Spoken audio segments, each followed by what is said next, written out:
permanently. I'd love to be in DC permanently. Come on.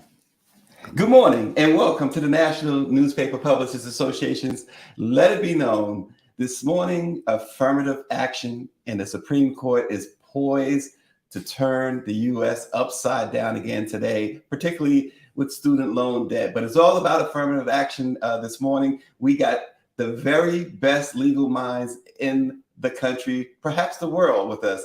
The NMPA's in-house counsel from Reed Smith, the one and only A. Scott Bolden, and of course, our favorite attorney, Robert Tarver from the Tarver Law Firm in New Jersey. Good to have both of you guys. I'm going to throw this out. Scott, I saw this stat this morning. In fact, my girl, Jamel Hill, tweeted this stat out. She says, and she's quoting the National Bureau of Economic Research. She says 34% of Harvard students are white. 43% of those students are either legacies, children of faculty, kin of donors, or a recruited athlete. 75% of them would not have gotten in if not for special status. Scott, I'm gonna unleash Scott on this.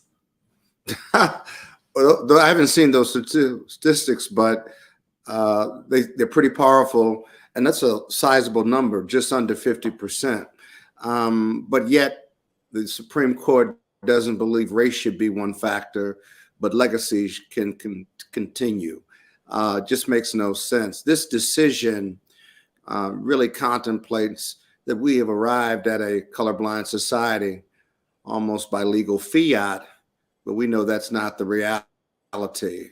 They essentially, Attorney Tarver, have used the Equal Protection Clause on the 14th Amendment that protected us and allowed race to be a factor in higher education admissions, and turned it on its head and said that's discrimination against others. They say Asians, but really against others. And so we can talk about it, but we cannot be advantageous about it because of our race and the 400 years of racial oppression we have suffered. So really a tough decision, a tough day yesterday.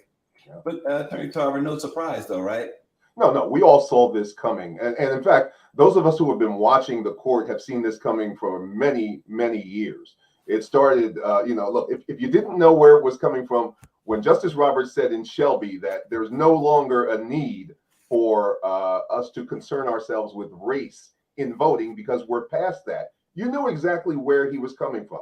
And when Clarence Thomas has said over the years, basically that race should not ever be, and this is, he and Justice Scalia said, race should not ever be a factor in making a decision whether or not the government or these institutions can or cannot do something.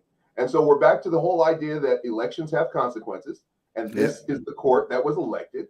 And because this is the court that was appointed pursuant to that election. And now we're stuck with this. And Scott makes an incredible point, because just the whole nature of the Equal Protection Clause suggests that it was there for protection of rights. And courts have universally recognized that there is a history of discrimination in this country, and nobody can deny. But a certain sector of individuals want to say, we're past that. We're tired of that. We're done with that. And this is how we arrived at where we are today. Yeah, and you know what's amazing, it's not amazing actually, it's understandable, is, white America's view of Black people and people of color are the least qualified to analyze and define race and racism in this country in 2023. Their view of the world really, in my opinion, is they've got Michael Jordan, Oprah Winfrey, Bob Johnson, and therefore we don't have to apologize or take affirmative action to correct prior racial oppression. It really is. And you see this political decision in this court decision that white America looks at America as a melting pot and a level of equality simply because it's 2023 and Black people have made some advances in this country. It is completely off base than what's happening on the ground. And it's because they are the least qualified to tell me what racism is or to tell me what a colorblind society is. It makes zero sense. and that's not what's happening on the ground. They know it, but they're in denial of it. Let me ask you, both you lawyers, you hear Justice Thomas's argument, then you hear Judge Ketanji Brown Jackson's dissent, and at one point they literally went after each other. When you see something like that, and we're talking about white and black again, listen, the color of Clarence Thomas's skin is the same as Ketanji Brown Jackson's, though his views may not reflect that. But when you see that type of argument, what's your response? How in your field, when you see two Supreme Court justices, two black Supreme Court justices go at it like that, give me your reaction. I think you expect a certain sensitivity, and we've come to expect a certain sensitivity from people who are black and have similar experiences. But what we're learning is that you can't make that assumption. Clarence Thomas, Frontline did an incredible documentary on Clarence Thomas, and it dissected how he got to the views that he got to, basically that were rooted in his own inadequacies, his own feelings that he had to measure, basically please white America and show them that he was not the product of affirmative action. Now, look, both of them are accomplished scholars in their own way, but the fact of the matter is that the history of America is what it is. And that's how we got to where we got to with affirmative action in the first place. It was remedial. It was supposed to remedy more than 350 years of overt discrimination against black people. So in order to be able to even justify this type of thing from a Clarence Thomas point of view or from a Jackson point of view, you have to be able to define what America looks like now. And Justice Thomas says, hey, America, it's colorblind. And Ketanji Jackson is a realist. And she says, we are living with the vestiges of slavery, and those things continue. And therefore, affirmative action should continue as well.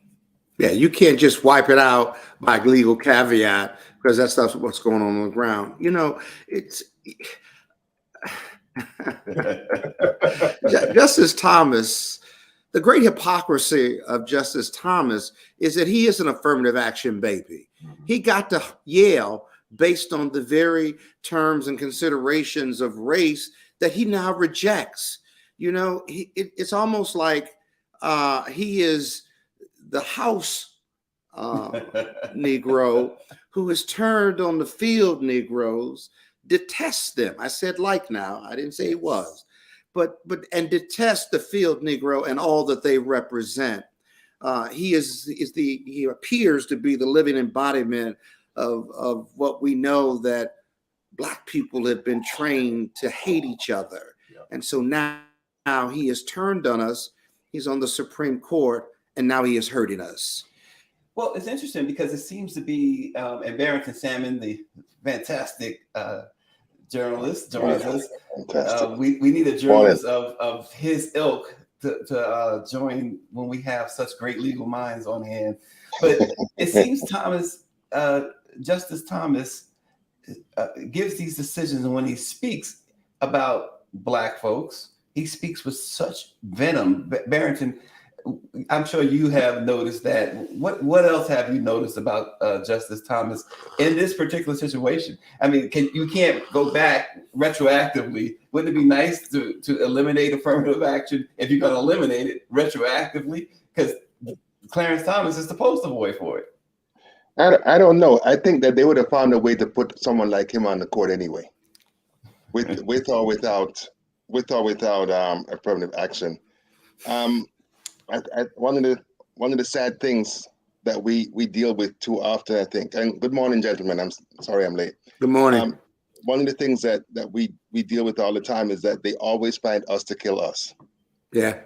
To make it seem as if their hands are clean, that they have nothing to do with it. I am every time I see this dude, I am just so thoroughly disgusted because,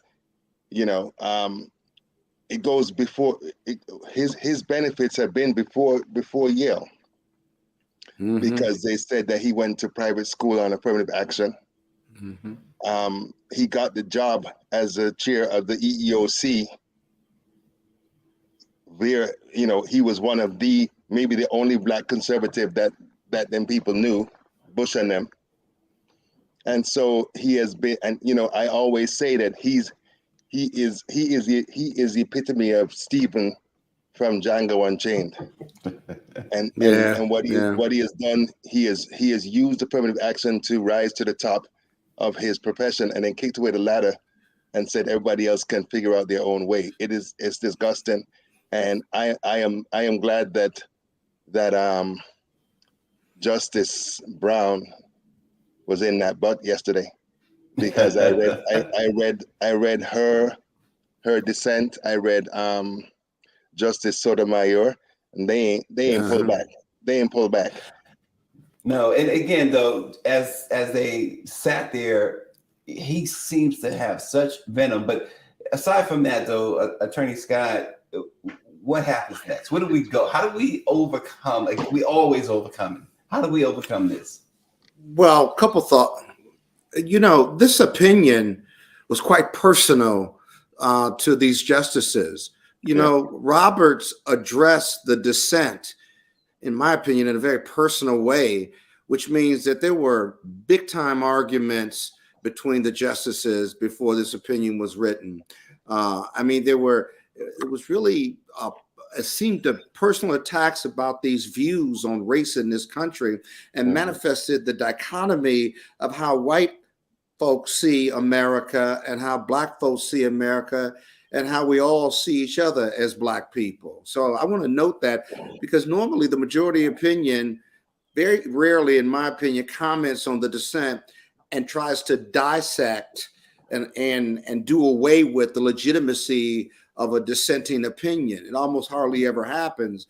But those concurring and those in the majority opinion went after the dissent to try to dissect them and break down with no response that their legal acumen almost, or their legal opinion was insufficient, almost lecturing them.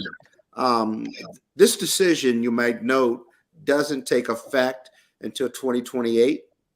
And I think there's a lot of room for clarification, much like after Brown versus Board of Education. There were follow-up cases for clarification that made their way back up to the court, where they would confirm Brown versus Board of Education's decision. I think you're going to have that.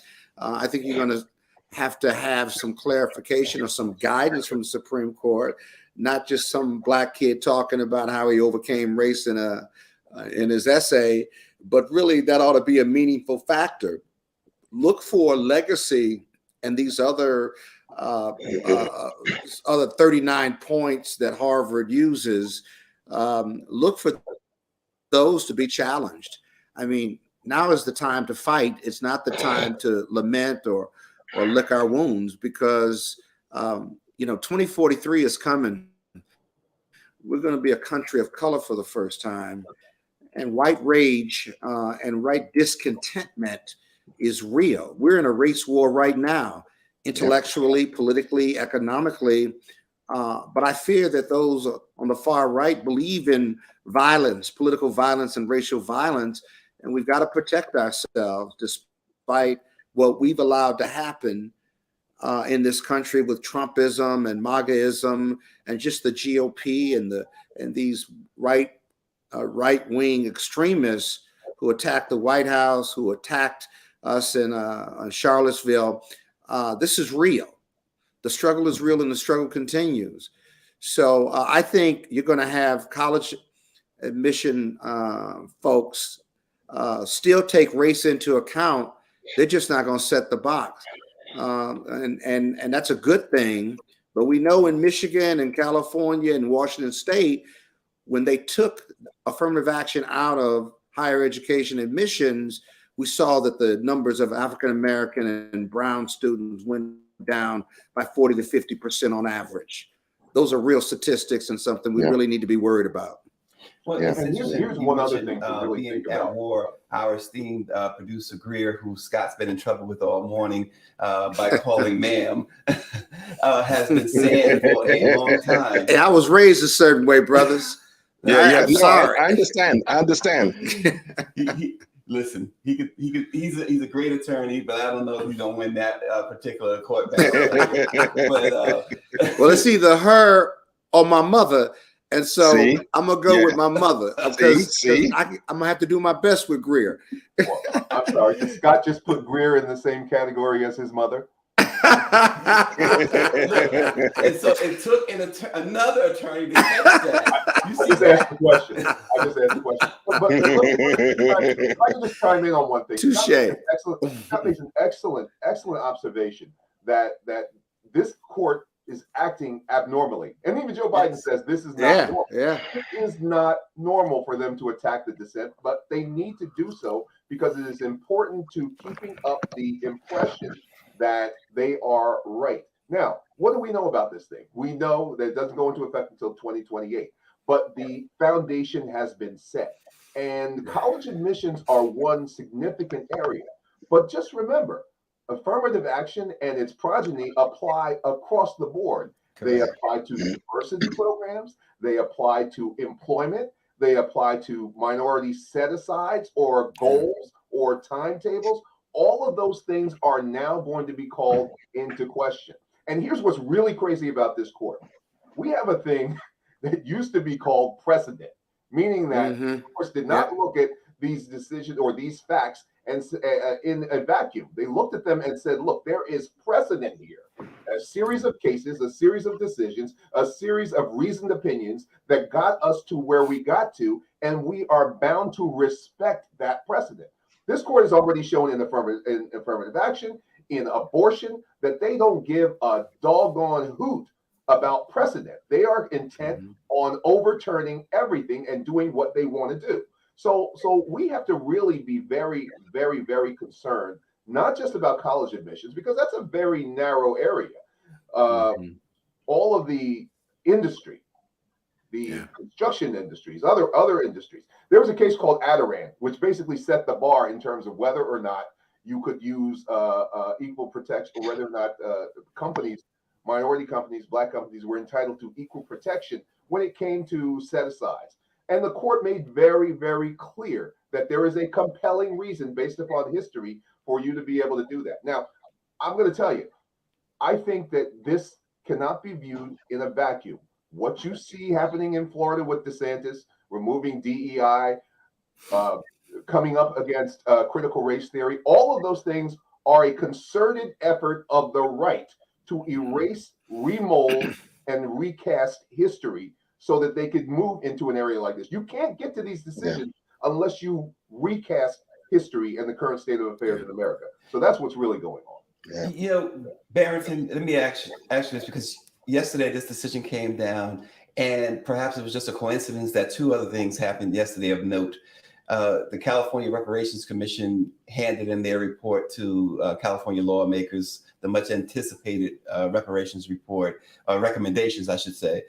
And also the king in the Netherlands, the Dutch Netherlands, it was announced that on this coming Saturday, tomorrow, he's going to formally apologize for their role in slavery.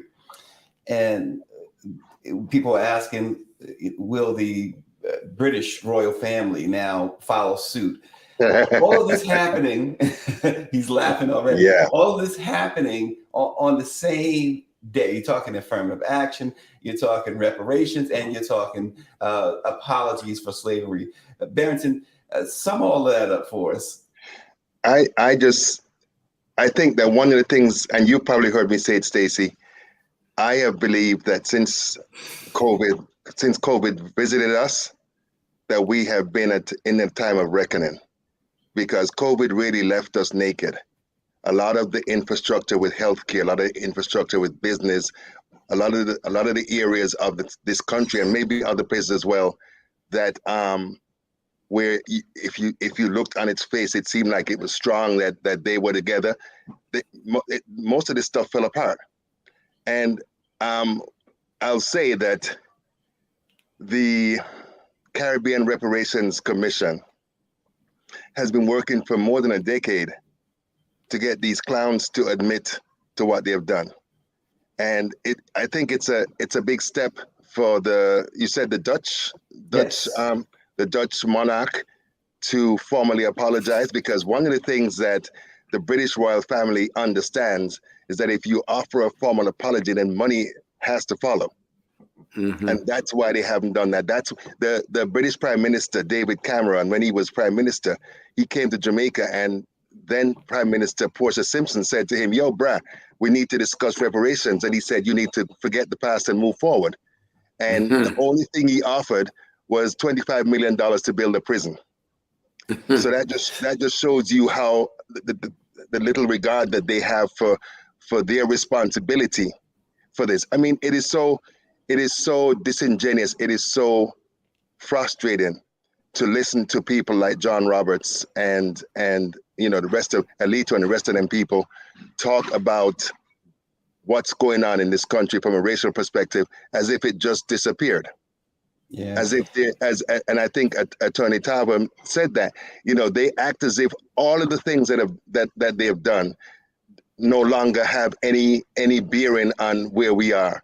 And for every time that I see us in places like this, I think of this for us as African people in this country as an opportunity to roll in our bed and cover our heads with our bed sheets, or to step into the challenge of what's before us.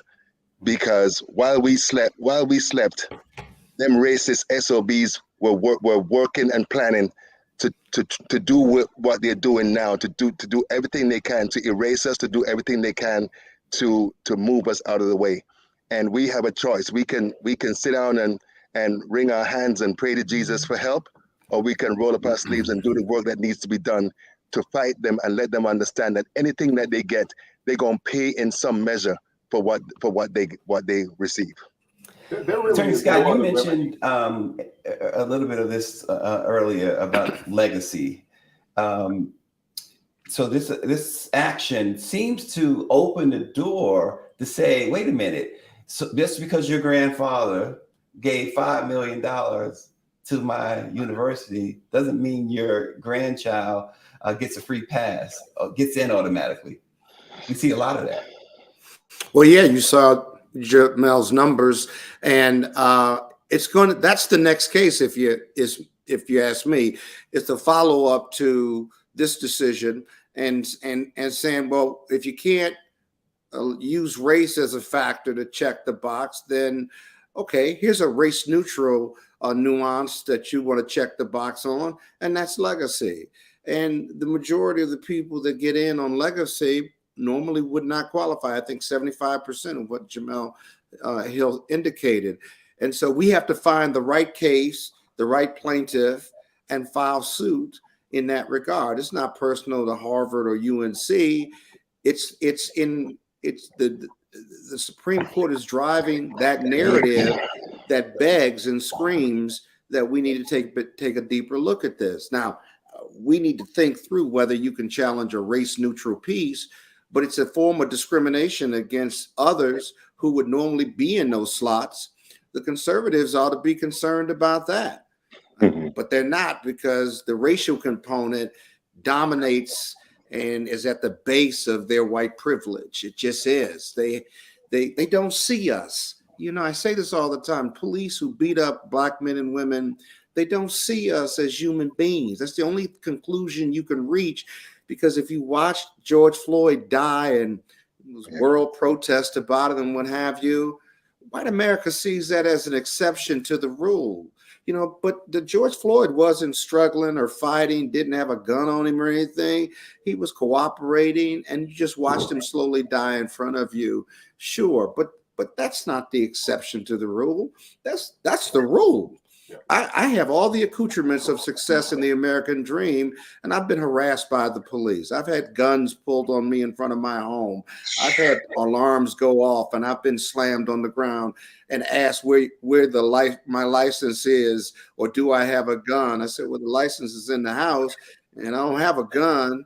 Can I get up now? And the foot is on the neck, and because I lived, in my opinion, in a very nice neighborhood.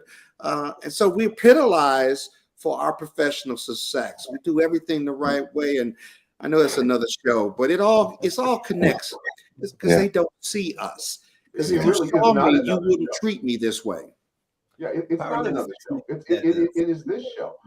But there is one silver lining here, Stacey and Go ahead. Scott and Barrington. The one silver lining is that this is not going into effect until 2028. That is the only good thing here. And so between that time, there are certain things that can happen. Number one, the whole idea of expanding the Supreme Court should no longer be some sort of pie in the target. It should now be a foundational strategy for African American, for Black people, for Hispanic people, for all minorities. That's the only way that we are going to be able to get a fair shake in this country. You know, the fact of the matter is we have 9 justices right now because there were 9 circuits at the time.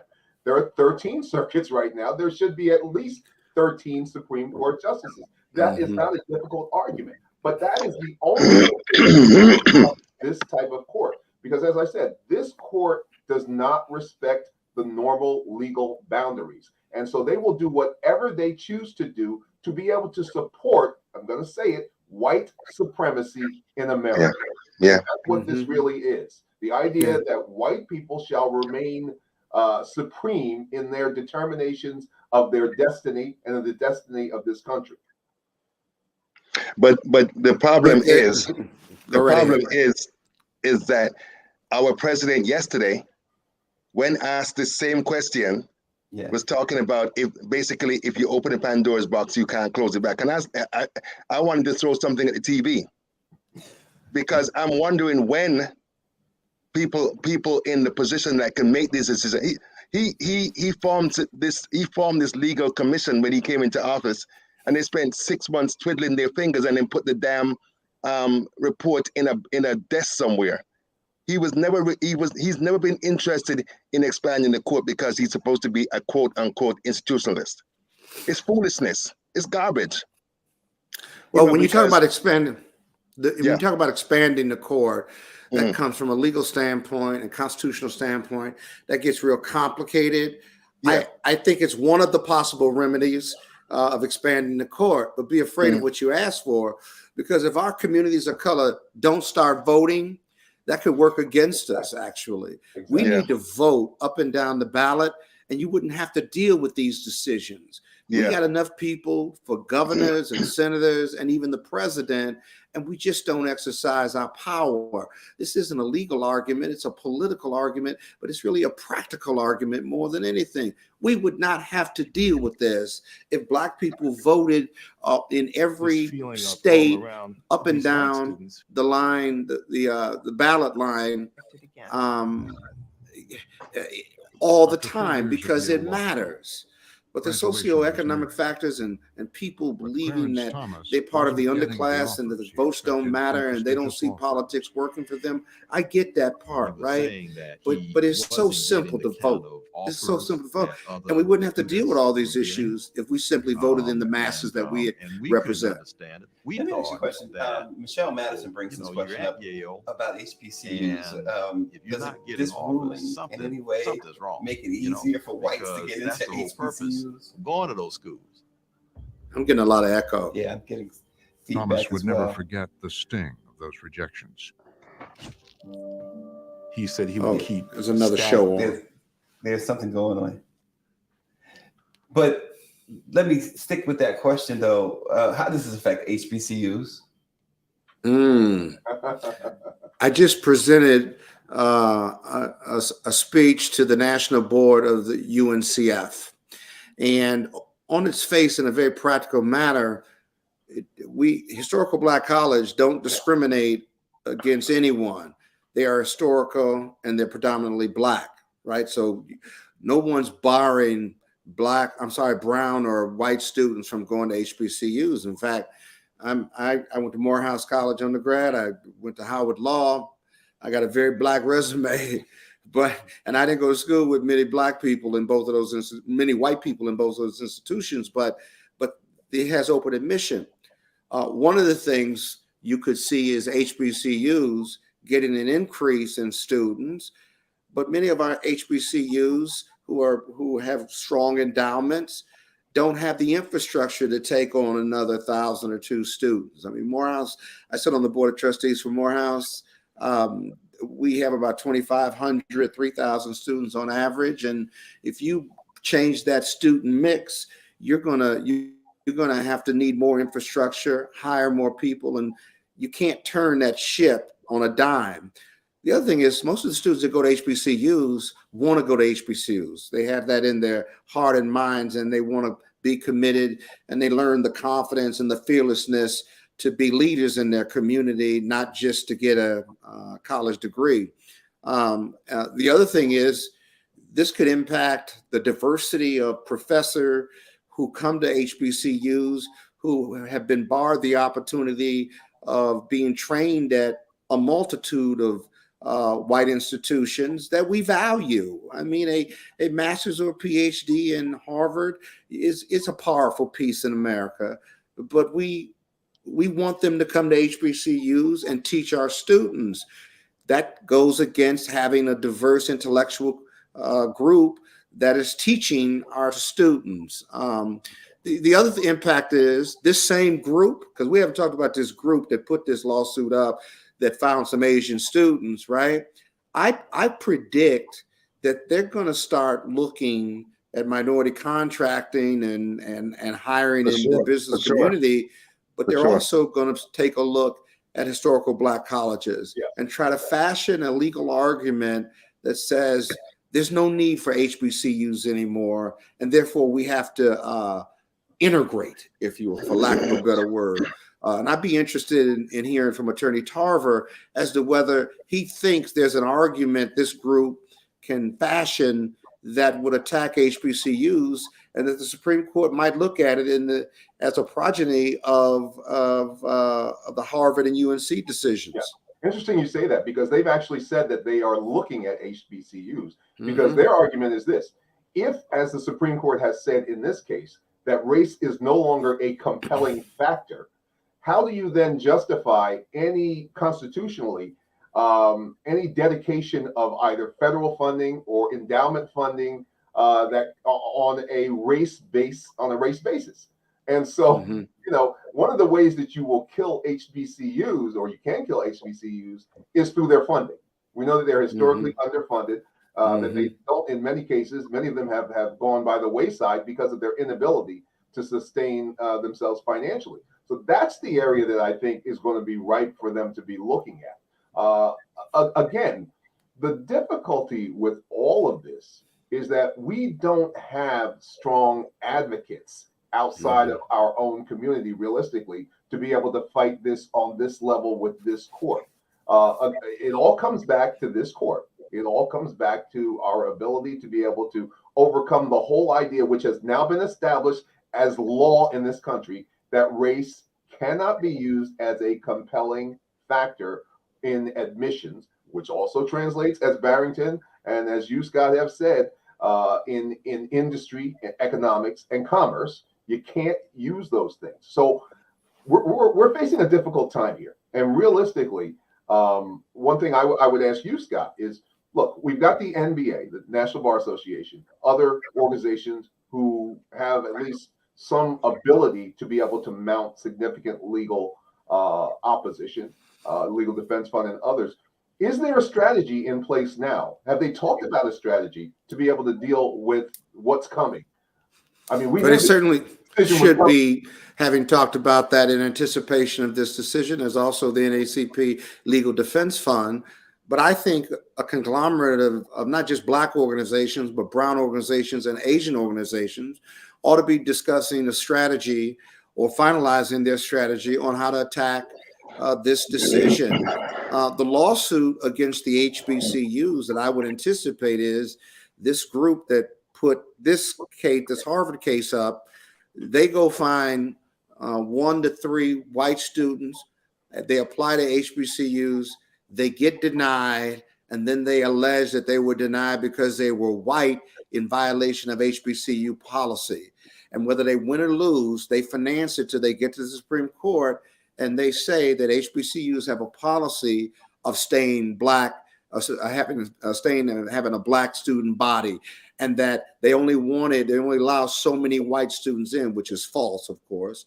But they make the argument, and it gets to this conservative court, and they do issue an order that there is no more need for HBCUs. Can you see that? I can see that with this conservative court. Yeah. Wow. Think about that. Think about that. Building is not working. Say it again. The singer Burton, she writes in that coalition building is not working. What do you do? Well, if you got to go it alone with Black organizations, you can. But I believe the brown organizations and Asian organizations, there was a lot of support for Harvard and UNC across the country. So I don't think, coalitions have their own agendas, or rather the individuals in the coalition have their own agendas. And we've seen some breakups with the Hispanic community, like in LA and California.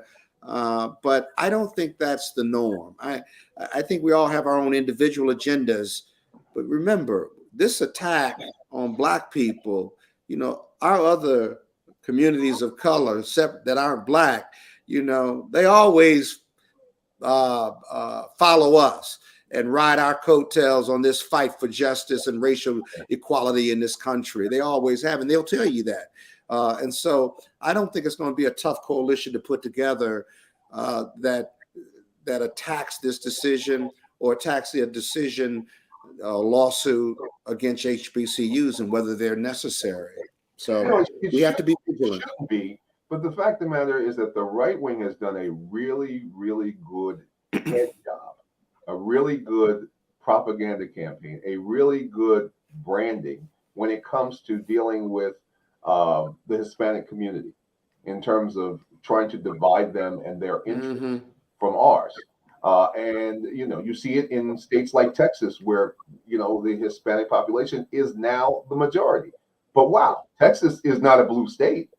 We see it in Arizona, where that community is growing, but you're not seeing necessarily a corresponding strength of interest. So we, as Black people, have got to do a better job of putting together these coalitions and making people understand that our interests are the same. It's a lot of what, Scott, you got a background in media. You know that branding is important. How you brand something and how you present the idea is really going to be significantly serious. And we're not putting forward our best efforts in changing minds and convincing people that we should be in this fight all together and where America is going if we're not. Well, we know that they're not monolithic. Each of our groups are not monolithic, and we always have different views. And I get that part, but the mission is the same. The goal and objectives are the same. And the other thing we got to stop doing is, letting the media pick our leaders through the media. They put people on TV now, man, and I'm just shake my head and pay them to speak for Black America. What's your view on Black America? And they share it like they've met every Black person in America. It's a damn shame. I'm like, really? I don't feel that way. Who are they speaking for? But Mr. Bolden. Yeah. When I worked at the Washington Times, the managing editor ran through the newsroom and he was like, "You need to come to the conference room at lunchtime because we're gonna have a very special guest." And I said, "Well, who's it gonna be?" He said, "It's gonna be Clarence Thomas." I said, and I said to him, I said, "F Clarence Thomas." "Oh, what do you mean? What do you mean? He's one of your great leaders." I said, "He might be your leader, and he might be somebody who you all are trying to tell us to be a leader." I said, "He's a coon and he's a traitor." God. And he was blown. He was blown. He was so upset because I told him that. Right. So one of the things you are so correct. You have all of these pimps that run around taking money, claiming to represent us. And I think that we, as a community, as hard as it is, we have to police our communities and run these clowns out of town, and make sure that we give space to the folks who are doing the work and to the folks who we know are going to represent us in an adequate and more than adequate manner. That's right. What's the name of the show? Tell it like Let it it is. be known. Let it be known. Raw and rough. You should name this show Raw and Rough. Raw and rough. Or better yet, going hard. We're going hard. Can I just say that? Can I just say that with the ally coalition issue, we don't have to reinvent the wheel. Everywhere you turn, Republicans are kicking the hell out of Democrats with messaging.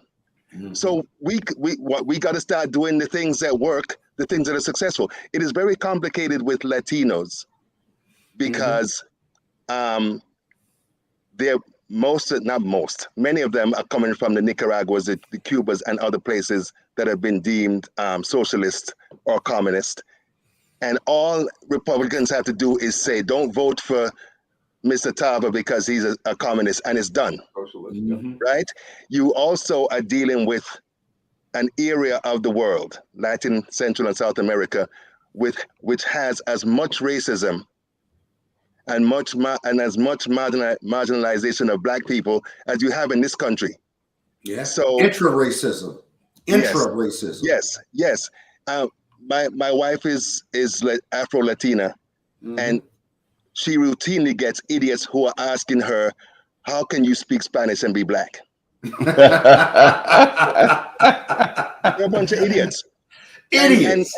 And people come to her and try to admonish her that she needs to choose which one she is. Wow. She can't be both. It's foolishness. Wow. Well, listen, guys. No, it's ignorance. It's ignorance. Yeah. Well, here's the deal. So today, we're expecting. We have a few minutes left. We're expecting the decision. Well, there will be a decision today on the student loan forgiveness plan. Obviously, there's no reason to believe that they're going to allow it to stand. More blows to college students and those former college students who are still paying all this debt. Scott, I know the administration is prepared to, like yesterday, have a press conference, issue a statement or whatever. But what should be the next step in that? Well, students' debt is about $1.75 trillion now. Something's got to give.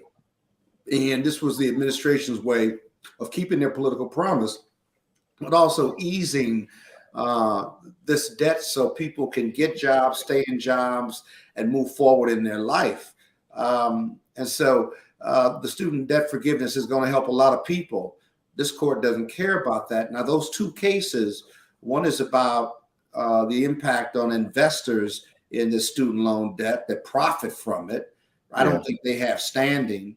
The second one has to do with students who have paid their debt or prepared to pay their debt, and somehow they're being discriminated against or in some way treated in a different category. I think that, again, this is an attack on students and the impact on Black and brown college students who tend to have more student debt than those that don't look like them. I'm holding out a little hope that the standing issue will rule the day. Now, but this is a very political court, and they've given Biden some victories like on voting rights. Yeah. But the student loan debt is something that is necessary from an economic standpoint. And we'll just have to see. I don't want to prognosticate on what's going to happen, but it's going to have an economic impact regardless of what this decision is. I mean, it's only $20,000 per student. That's not a lot of money. I mean, the average student has $50,000 or $100,000 in debt. So we'll have to see. I think that they're gonna give us an okie doke. I think they're gonna do what they did with the Voting Rights Act and give Biden a victory. I don't know why. I have nothing to stand on, but that's just my feeling. Wow. Hey, by the way, let me clarify one thing. That second case isn't about the kids being treated in different categories, although they're the litigants. It's about whether the government followed the Administrative Procedure Act. Okay. And that's always a big attack on government programs or the president issues a executive order. Attorney Tava, what about tuition-free universities? Was it Canada has that? Why can't we do it? because you sound like a socialist, and that's not going to look. Anything that strikes of community, country, and collective benefit has now been cast as socialist in America. Who would be against those three things? Yeah. So government can no longer do anything, for people. FDR, Lyndon Baines Johnson, they were the biggest socialists in the world, realistically. But it just shows you how up is now down, right is now left. Things have changed, and the right wing has done a miraculous, marvelous job at recasting these things. And this is what I'm talking about when I talk about branding.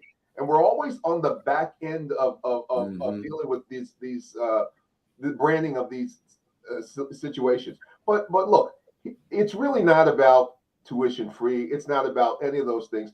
This is a very, very clear pathway toward being able to marginalize Black and brown people in America, so that whenever you say that anything that might benefit those who don't have in this country is socialist, you cast them as you basically take those things away, and they've taken off the table.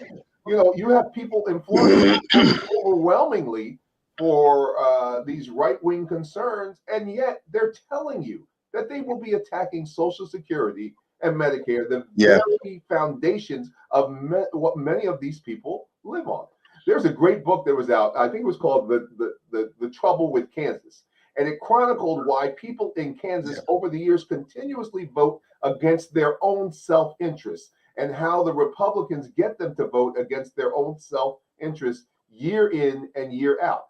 That's what's happening in America, and that's all done through casting and branding, making people believe that something is in their interest when it is not, or something is not in their interest when it actually is. But Stacey, what we're dealing with, as both of these esteemed gentlemen have said, is that we are in a system. I mean, I listened to a woman who lives in North Florida. She was living in North Florida. A massive hurricane came through. FEMA hadn't come through in almost a week. And she said to the dude that interviewed her, "We thought when we voted for Trump that this would happen to other people, not to us." So as long as you're dealing with people, and I always talk about the fact, I went to a lecture with Mimi, a guy named Dr. Jonathan Metzel, professor out of Vanderbilt. And he spent like a year or something traveling around the country talking to like 1,500, 1,800 white people. And they made it very clear that as long as social programs, access to housing, access to quality medical care, as long as that was for Black people, Native Americans, and Latinos, they were against it. And they would vote against it because they believe that these are things that only are supposed to accrue to white people. Yeah. So we are seeing the manifestation of this disease in these people. They have made it clear.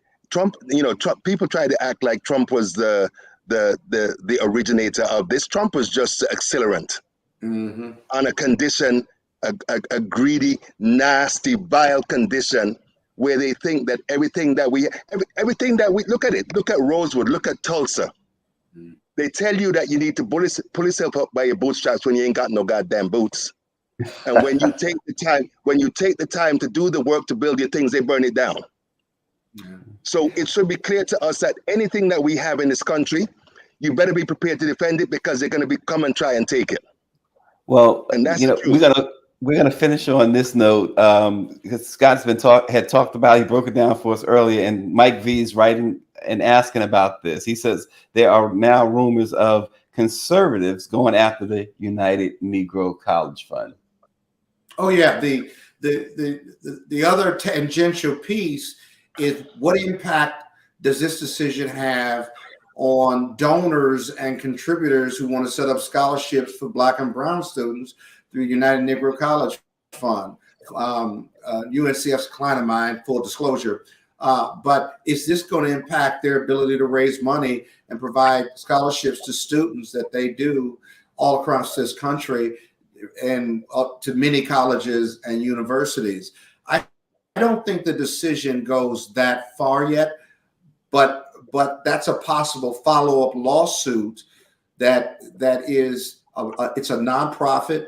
They have a 501c3 mission, and they target Black and brown students, and many of them at historical Black colleges.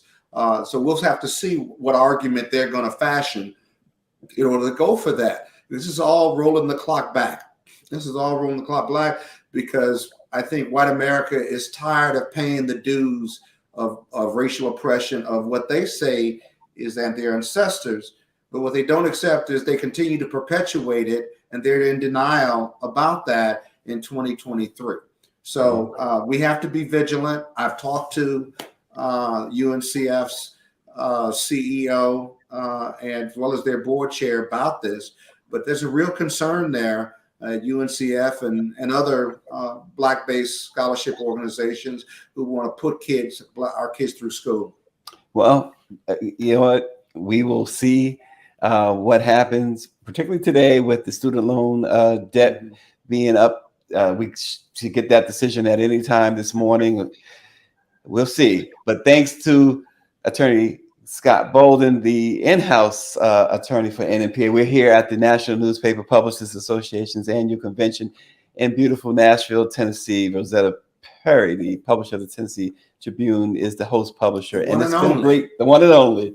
Been a great week having Scott. Listen, we've had Scott all week. Well, how privileged are we? God bless you all.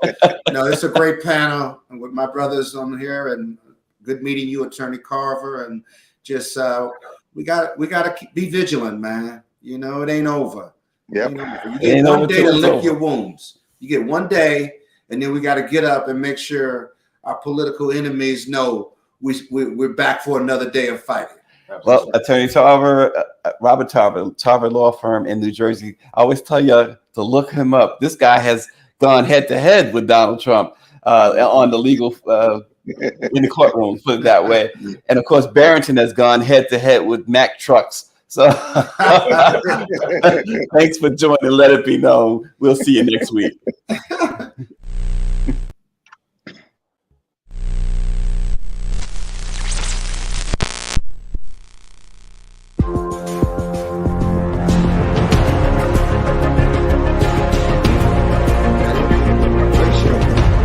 We appreciate you. He called somebody a coon. Listen.